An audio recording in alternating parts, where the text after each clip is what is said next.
Hi everyone, in this video, I will show you how to delete a notebook in OneNote. So first things first, you just have to log into your OneNote and you just have to simply look for the specific notebook that you want to delete. So it's quite easy because you just have to go to your documents or notebook folder or find the notebook you want to delete, right click and you will see delete or close a notebook. So all you have to do is to right click that specific note, that specific folder, and you will see that option. So right click and then close a note or close a notebook. Also, you can go to OneDrive and navigate to the documents or notebooks folder. You can also delete a notebook or folder there. Same thing, you just have to right click and then tap on delete.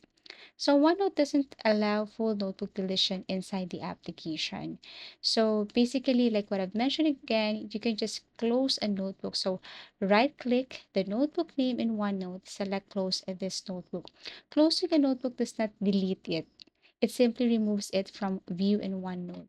So if you want to fully delete this one, then you can use the OneDrive, or the other way is that you can go to your file, go to that specific location of your notebook.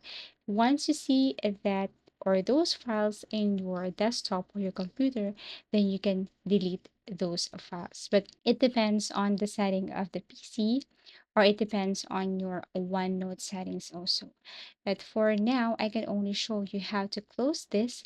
And if you want to delete it, you just have to go to Microsoft OneDrive, select that folder or document, right click, and then delete. And that's it.